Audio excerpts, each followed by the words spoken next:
Kita berdoa.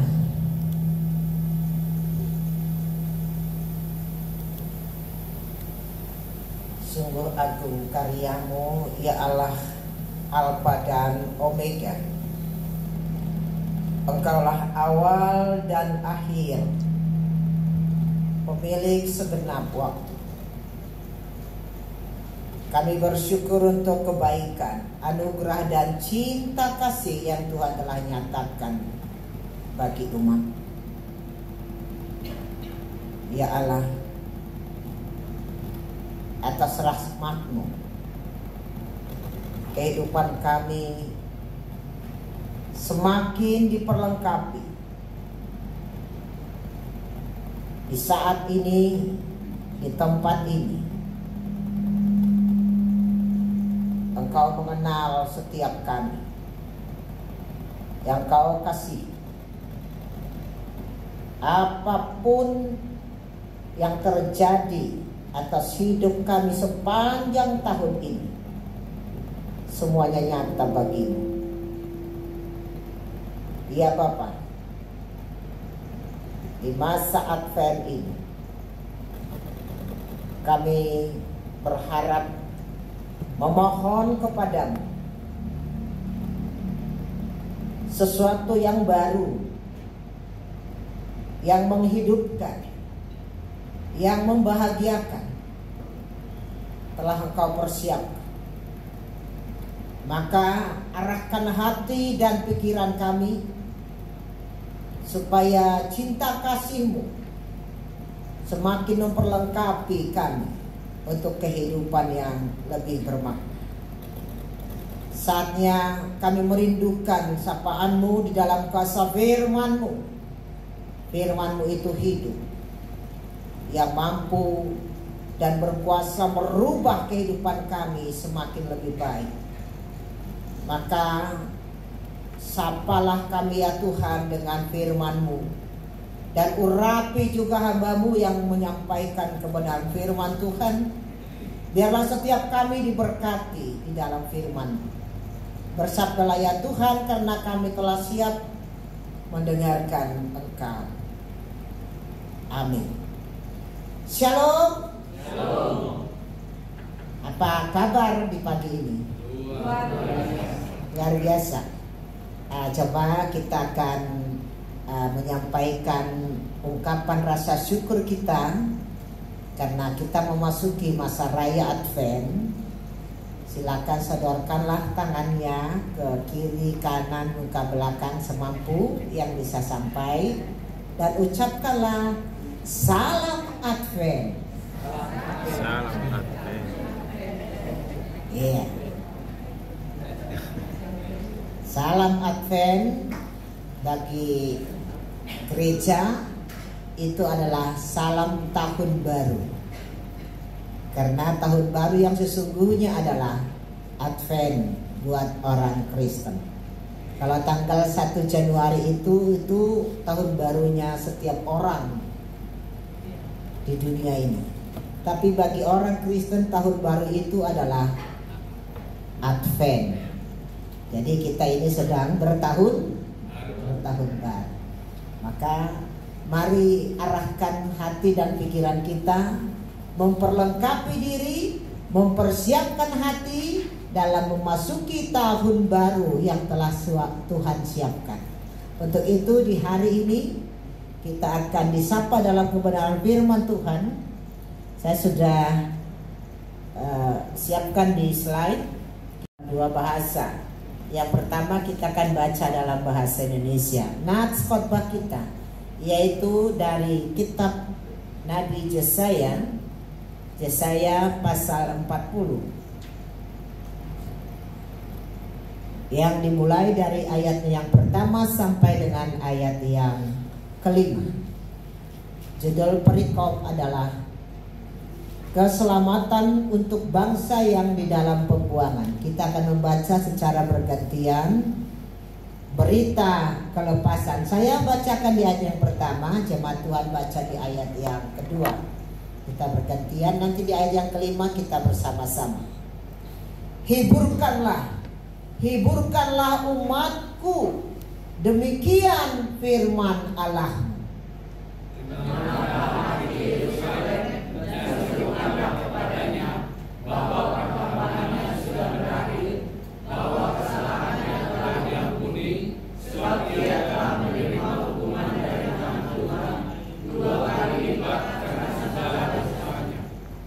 Ada suara yang berseru-seru, persiapkanlah di padang gurun jalan untuk Tuhan, luruskanlah di padang belantara jalan raya bagi Allah kita. Setiap lembah harus ditutup dan setiap gunung dan bukit diratakan. Tanah yang berbukit-bukit harus menjadi tanah yang rata, dan tanah yang berliku menjadi dataran. Kita bersama. Maka kemuliaan Tuhan akan dinyatakan, dan seluruh umat manusia akan melihatnya bersama-sama. Sungguh Tuhan sendiri telah mengatakannya. Demikian dalam bahasa Indonesia kita pagi ini. Yang berbahagia adalah orang yang mendengarkan firman Tuhan, merenungkannya, dan selalu hidup di dalamnya. Amin. Sekali lagi shalom. Nah, kita masuk dalam perayaan masa raya Advent. Kalau kita bisa lihat ada 4 kali kita akan masuk dalam perayaan Advent ini. Ada 4 minggu, ya. Minggu pertama, kedua, ketiga, dan keempat itu kalau kita bisa lihat di sana setiap minggu ada temanya. Yang pertama minggu kemarin temanya apa? Hope, ya, pengharapan. Yang kedua hari ini peace, ahaduke peace, damai. Maka hari ini kita harus hidup dalam damai. Yang ketiga minggu depan joy, rejoice, sukacita, gitu ya. Dan yang keempat love, dengan cinta, kasih. Dan setelah itu wujudnya akan lahirlah sang juru selamat. Kenapa perlu ada 4 minggu ini? Supaya bisa ada kesempatan benar-benar mempersiapkan diri, hati seutuhnya untuk menjadi tempat di mana Yesus lahir. Sang juru selamat itu nyata hadir di dalam kehidupan kita, di dalam hati, di rumah kita, atau di mana saja. 4 minggu ini waktu kesempatan untuk mempersiapkan sebaik mungkin. Minggu yang lalu kita sudah dipersiapkan dengan topik hope. Tentu sudah lulus itu ya. Hope-nya sudah, karena 1 minggu sudah berlalu. Nah, artinya kita diajarkan untuk tetap memiliki pengharapan. Apapun yang terjadi dalam hidupmu, ketika pengharapanmu masih ada, sesuatu yang baru yang lebih baik pasti akan datang. Amin. Nah, hari ini kita akan dibimbing bagaimana memiliki damai. Karya Allah itu memperdamaikan antara Allah dengan manusia yang penuh dosa. Dan seterusnya, minggu depan ada joy, minggu sekali lagi ada love. Nah, hari ini kita masuk ke dalam peace, damai. Prepare your heart for God. Prepare, mempersiapkan. Bagaimana cara mempersiapkan? Biasanya kalau mempersiapkan itu bukan di angan-angan saja. Seperti layaknya kita memperlengkapi diri selalu dalam masa menyambut Natal dan Tahun Baru. Di rumah kita pun sering kita buatkan persiapan. Contoh, biasanya rumah yang selama ini kurang diperhatikan atau sering terabaikan, ada lawah-lawah, ada banyak yang sudah burem gitu ya. Biasanya kita turunkan, kita bersihkan. Tujuannya apa? Supaya ada sesuatu yang lebih baik. Nanti kalau ada tamu dan seterusnya, semuanya nyaman, damai. Itu salah satu cara, namanya persiapan. Maka itu juga bagaimana kita mempersiapkan hati supaya hari ini kita hidup dengan damai, peace. Kita hidup dalam perdamaian karena Tuhan telah tunjukkan caranya bagaimana Dia berdamai dengan dunia ini. Sehingga kita pun harus berdamai. Pertama dengan diri kita, dan yang kedua dengan orang lain. Bagaimana caranya? Nah, ini yang kita mau dengar dalam khotbah kita di Minggu Advent hari ini. Advent yang kedua. Persiapkan jalan bagi Tuhan. Kalau ini adalah gambaran pada waktu itu bagaimana mempersiapkan jalan bagi sang raja yang mau lewat, yang mau datang. Dan ini dalam konteks pemerintahan pun sering terjadi. Ketika seorang gubernur atau seorang presiden mau lewat di satu daerah, biasanya daerah itu akan memperlengkapi, mempersiapkan. Contohnya jalan-jalannya biasanya yang rusak. Seperti kemarin waktu di Lampung, presiden mau lewat, semua jalannya langsung dibuat hot mix gitu ya. Itu kan cara bagaimana menyambut seorang yang dihormati itu, supaya dia, tujuannya apa sih? Supaya jalannya baik, jalannya mulus, seperti itu. Nah, dalam rangka itu juga hari ini persiapkan jalan bagi Tuhan untuk engkau mendapatkan damai sejahtera itu. Nah, tadi lagu kita tadi sudah ya, kita sudah nyanyikan tadi, hiburkanlah. Bisa di sebentar ayat satunya? Sebenarnya saya sudah siapkan juga di sana, di dalam proyektornya sudah tersedia ya. Coba kita nyanyikan satu ayat saja dulu.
Kenapa ada lagu ini? Ini sudah disadur oleh Bapak kita Sintua Aka Saragi, dan dia masuk ke dalam NKB, Nyanyian Kidung Baru.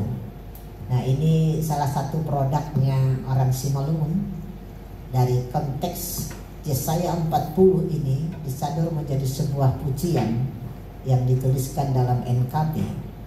Jadi yang penciptanya ini adalah Bapak Sintua Aka Saragi yang kita sudah sangat kenal. Dan apa maksud daripada lagu ini? Apa maksud daripada teks ini? Kenapa dikatakan hiburkanlah, hiburkanlah umatku? Kenapa? Karena memang pada waktu itu umat Tuhan sedang dirajam, menderita, diperhambakan. Pada waktu konteks ini di Babel, mereka sangat menderita, mereka menjadi budak. Padahal mereka adalah umat Tuhan. Kenapa bisa terjadi? Karena dosa, karena pelanggaran. Apapun ketika orang melanggar firman Tuhan, akibatnya adalah kehancuran. Jangan pernah berpikir di dalam hidup ini. Kadang-kadang orang katakan, ya sudahlah, kita kan masih di dunia, maka bebas melakukan kejahatan selagi belum tertangkap gitu ya. Sebenarnya nggak ada rumus itu bagi orang Kristen di hadapan Tuhan. Karena konsekuensi daripada semua pelanggaran itu kehancuran.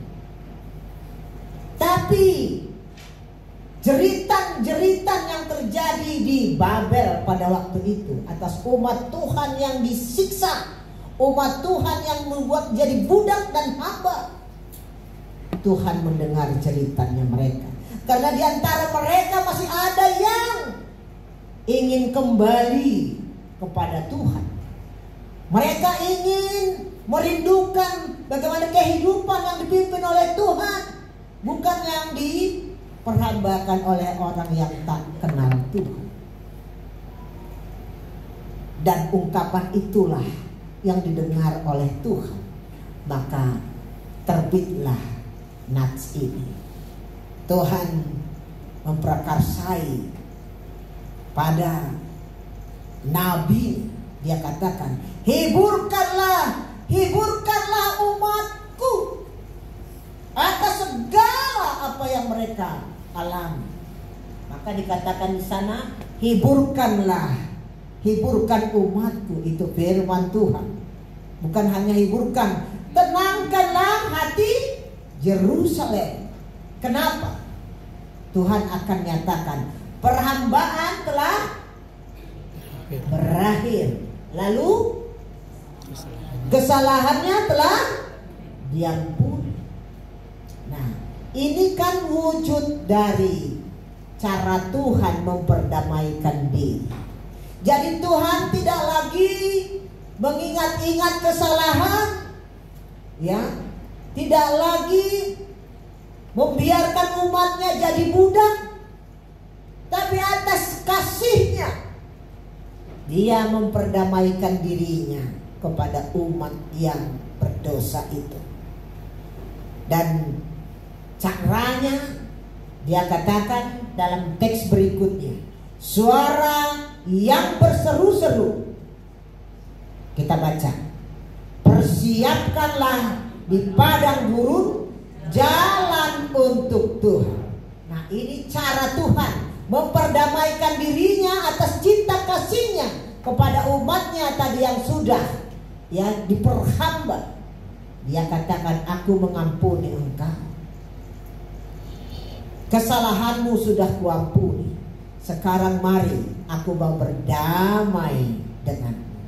Caranya Tuhan katakan, persiapkanlah di padang gurun jalan. Kalau jalan itu adalah cara. Bagaimana jalan untuk Tuhan ketika dia mengatakan dia akan mengutus anaknya untuk sebuah perdamaian itu.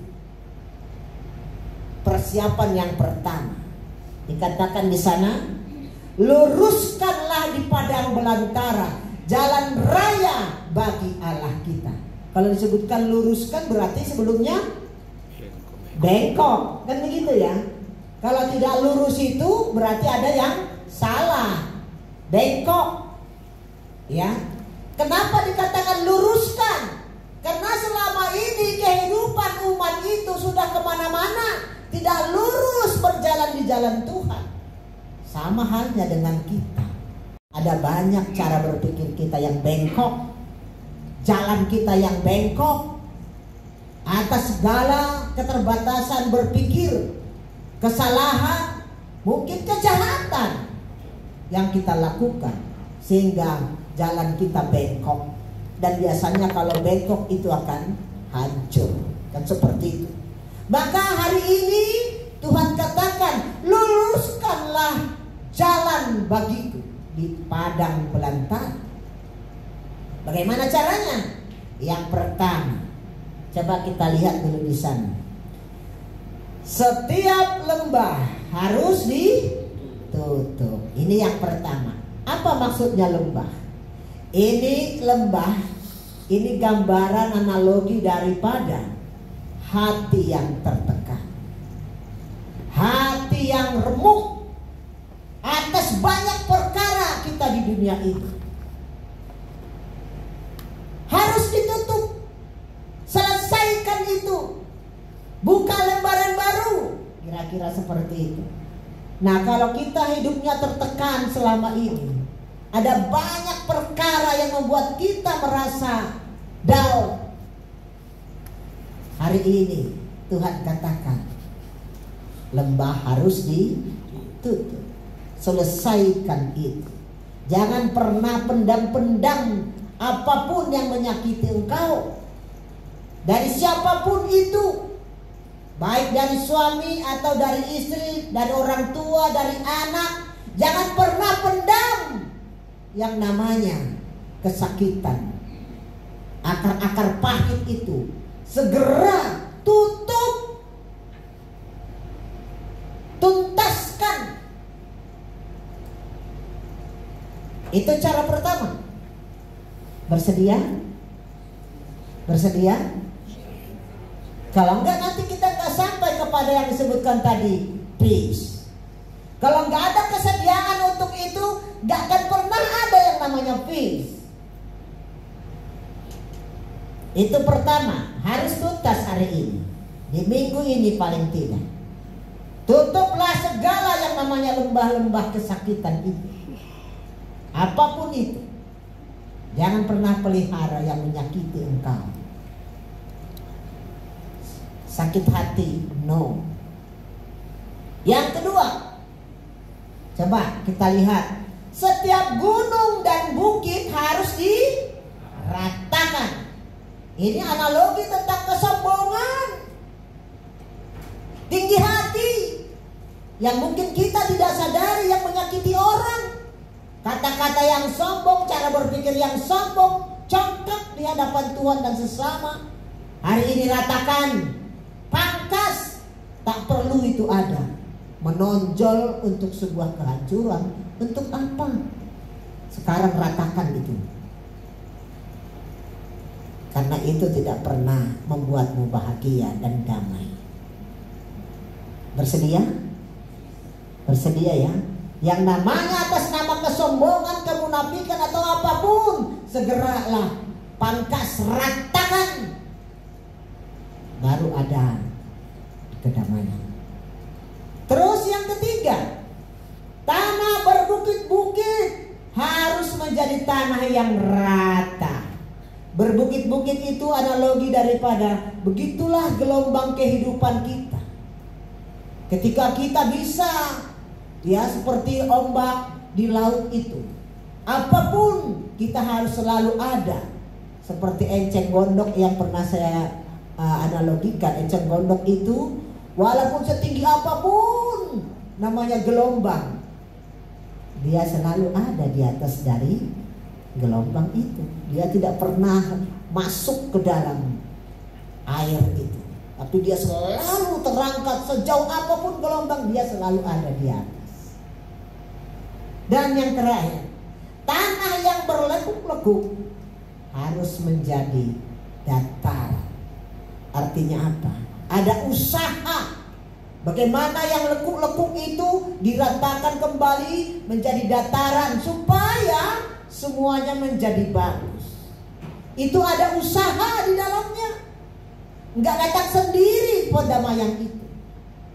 Kalau Tuhan berinisiatif mendamaikan diri dengan kita manusia berdosa dengan cara mengutus anaknya yang tunggal. Yohanes 3:16, karena begitu besar kasih Allah akan dunia ini, Dia memberikan anaknya yang tunggal. Itulah caranya. Benar-benar bagaimana kita mempersiapkan supaya semua lekuk-lekuk apapun yang kita hadapi di dalam kehidupan ini harus benar-benar menjadi dataran. Upaya, usaha kita supaya semuanya akan menjadi baik. Jadi nggak datang sendiri ya, harus ada usaha dari kita. Itu yang perlu diperlengkapi di masa Advent ini. Contohnya, kita coba lihat. Jauhkan segala bentuk perhambaan. Dalam kata juga perbuatan. Apa maksudnya perhambaan? Kadang-kadang kita nggak sadar ya, bahwa kita itu sering memperhambakan orang lain. Dari perkataan, dari perbuatan kita. Ya, memperhambakan itu biasanya menganggap rendah orang lain. Selalu kita merasa lebih daripada dia.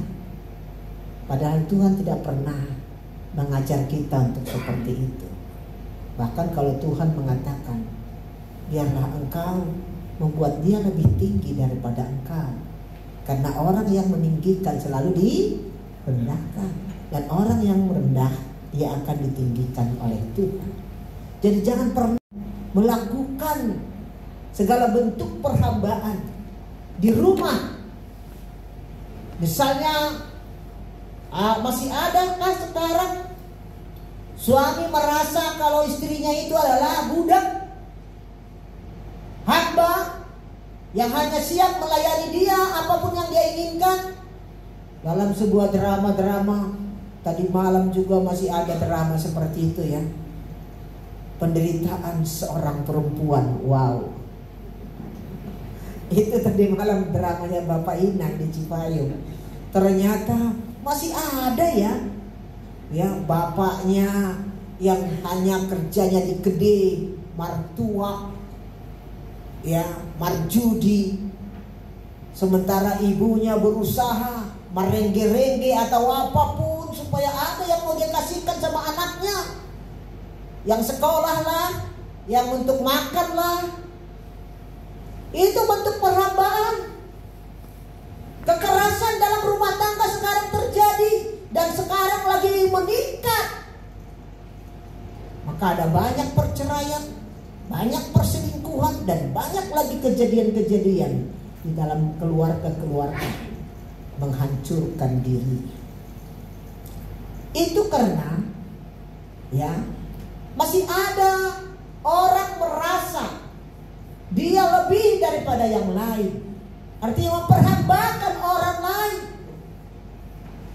Jangan pernah ada itu. Bagi orang Kristen tidak ada kata seperti itu. Kita hanya ada antara kita dengan Tuhan. Setiap manusia itu sama. Jadi jangan pernah perlakukan orang diskriminasi atau apapun itu. Karena itu bukan rumusnya orang beriman. Untuk itu, yang pertama yang harus kita lakukan, sebarkanlah kalimat positif dan yang membangun. Supaya bisa berdamai. Kalau masih ada pikiran kita yang selalu memperhambakan orang, takkan pernah ada kamus damai di situ. Dalam bentuk apapun, ketika kita masih merasa kita lebih daripada orang lain di dalam rumah kita, itu tidak ada kamus damai di dalamnya. Tapi kalau kita lakukan seperti ini adalah pintu untuk membangun kedamaian itu. Sebarkan kalimat positif dan membangun. Tidak perlu mengeluarkan biaya. Apa itu contohnya? Di rumah, belajarlah untuk saling menghormati. Kalau suami, hargai istrinya. Berkatalah yang sopan kepadanya. Jangan lagi panggil dia nama-nama yang tak pantas. Atau juga sebaliknya. Hari gini masih ada orang perlakukan begitu. Itu bukan tipe orang yang diperbaharui di dalam Tuhan. Jika masih ada bentuk seperti itu dalam rumah kita, segera hapuskan, selesaikan. Tapi bangunlah kalimat positif. Kalimat positif itu selalu menghangatkan. Kalimat positif itu selalu membawa kepada sebuah perdamaian. Kalau masih kurang, ya biasa ada yang kurang. Gak pernah ada orang yang perfect. Kita selalu katakan nobody perfect. Yes. Tapi dalam ketidakperfekan kita, di sanalah upaya membuka hati. Mulai dengan sebarkan kalimat-kalimat, kata-kata yang positif, yang saling menghargai, yang menghormati. Kalaupun ada yang kurang, jangan kurangnya itu yang selalu diangkat. Itu namanya berpikir negatif. Yang selalu melihat orang dari kacamata negatif. Semuanya salah. Yang benar cuma dia. Itu takkan pernah membawa kita ke dalam sebuah suasana kedamaian. Maka jika kita mau hari ini si damai itu datang di rumah kita, di hati kita, perlakukanlah, sebarkan kalimat positif. Bagaimana kita saling membangun. Bapak Inang, mari bicara dengan baik, dengan kata-kata firman Tuhan. Jangan pernah merendahkan siapapun, karena kita harkat martabat kita sama di hadapan Tuhan. Lalu jika demikian, kemuliaan Tuhan akan dinyatakan dan seluruh umat manusia akan merasakannya. Jika dimulai dari rumah dan rumah, keluarga lepas keluarga melakukan hal yang disebutkan tadi, bukankah tercipta sebuah kuria yang hidup dengan damai? Jika rumah tangga semua hidup dengan damai, maka jemaat ini pun, GKP Cililitan ini pun hidupnya damai. Dan masyarakat pun akan damai, bangsa pun akan damai. Seperti ungkapan malaikat itu, kemuliaan bagi Allah di tempat yang maha tinggi, damai sejahtera di bumi bagi orang yang berkenan kepadanya. Kitalah orang yang dialamatkan Tuhan, yang memiliki damai sejahtera itu. Amin. Tapi itu tidak datang sendirinya. Mari pakailah, renungkanlah itu di minggu ini. Harus tuntas. Minggu ini selain hope tadi, kalau bisa bolehlah pemuda yang ada di dalam rumah biasanya kreatif ya. Kalau kemarin 1 minggu telah berlalu hidup dengan hope, bolehlah buat tandanya di rumah itu. Minggu ini berproses sebelum nanti untuk minggu ketiga, ya, minggu ini peace. Ciptakanlah peace di rumah itu dengan gambar, dengan cara, atau bisa saja kalau bersalaman di dalam rumah, katakanlah peace. Coba dibuktikan dulu sekarang. Peace. Bahasa Simalungun nih damai. Bahasa Indonesianya damai. Itulah hadiah kita hari ini di Advent yang kedua. Kita semua membawa sebuah hadiah terbesar, yaitu damai. Karena Allah telah memperdamaikan dirinya kepada kita. Karena dosa kita telah diampuni, perhambaan telah diakhiri, maka damai akan menjadi milik kepada setiap orang yang tadi itu luruskan, dolok-dolok ipar rata, holbung-holbung tambusi dan seterusnya. Itu cara dan wajib untuk dilakukan, bukan hanya didengar tetapi dilaksanakan. Coba nanti tes di hari Sabtu sebelum hari Minggu. Tes dulu apakah sudah berhasil di dalam rumah kita hadir yang namanya si damai. Tes ya. Kalau sudah dites, rasakan dampaknya. Bukankah itu kehidupan yang penuh yang kita dambakan, yaitu keluarga yang damai, nyaman, karena Tuhan telah memperlengkapi kita untuk itu. Dan yang paling terakhir, kasih terbesar di dalam wujud nyata yang Tuhan telah lakukan, yaitu hadirnya Sang Juru Selamat, Yesus namanya. Untuk itu ada satu video, boleh diputar. Di masa Advent kita selalu diingatkan dengan model 4 lilin ini. Coba dibaca ya, ada teks di situ.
Simbol daripada terang.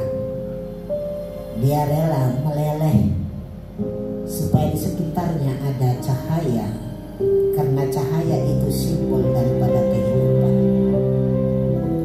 Maka selalulah berharap akan sesuatu yang terbaik dalam hidupmu. Masih ada kesempatan. Dia pemilik waktu. Jika kita masih ada hari ini, pakai kesempatan yang terbaik bagimu. Hadirkanlah hope, peace, love, satu lagi joy. Kita semua bersukacita atas kesempatan yang Tuhan berikan. Maka persiapkanlah jalan bagi Tuhan, hatimu, rumahmu, keluargamu, dimanapun. Semua untuk palungan menerima Yesus Sang Mesias. Mari kita berdoa. Yang penuh kasih, kami sungguh bersyukur untuk kebaikan. Jika Engkau hadir memperdamaikan diri dengan dunia, dengan umatmu, itu adalah berita terbesar bagi kami. Ketika kami hidup dalam kegelapan, ada kecongkakan, dendam, kejahatan, dan banyak hal yang mematikan. Hari ini Engkau telah mengampuni semua kesalahan kami atas kasih-Mu.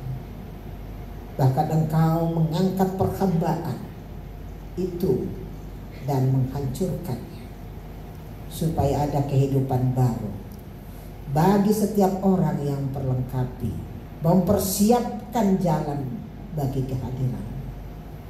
Biarlah Tuhan, ketika kami ada dalam lembah kekelaman, ada banyak tekanan, ada banyak akar pahit, semuanya akan dilenyapkan.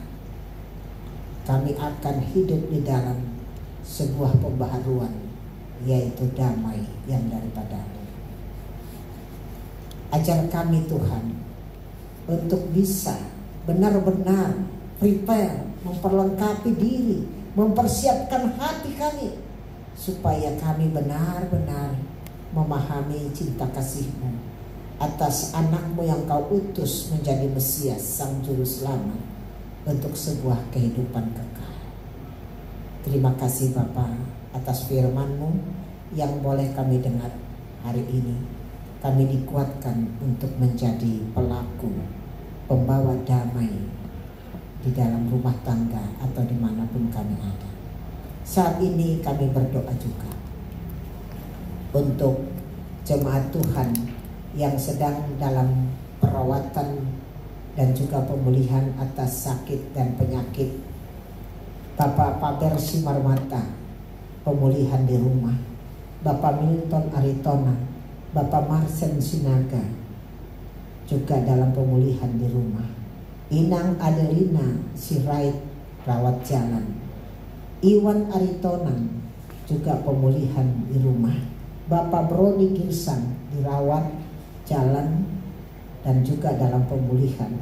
Citua Osen Saragi, pemulihan juga di rumah. Inang Sorta Siditonga, juga pemulihan. Bapak Situa Emeritus Dolok Sensitopu, juga dalam pemulihan di rumah. Kami percaya Tuhan menolong orang-orang yang kami kasihi ini, supaya mereka juga diberikan kekuatan dan pengharapan, karena Engkaulah pemilik hidup kami. Maka otoritas atas apa yang kami hadapi ke depan ada pada tangan-Mu. Kami percaya atas pertolongan-Mu, sehingga setiap keluarga yang juga menopang dalam pemulihan semuanya boleh juga dengan berpengharapan atas kasih Tuhan. Juga lansia di jemaat ini, Bapak Situa Doloksen Sitopu, Situa D.A. Purba, Situa Marina Saragi, Situa Mariani Sinaga, yang juga dalam pemulihan, dalam kesehatan mereka. Kami percaya dalam usia mereka yang lanjut, Tuhan menopang, Tuhan menuntun, supaya semuanya boleh berjalan dengan baik sesuai dengan rancangan Tuhan. Tuhan, kami percaya juga hidup kami ini milik-Mu, maka Tuhan pakai sesuai dengan kehendak. Ini doa kami kepadamu Bapa. Kami percayakan hidup kami, biarlah Tuhan yang memberkati. Dalam kasih-Mu kami berdoa dan mengucapkan syukur. Amin.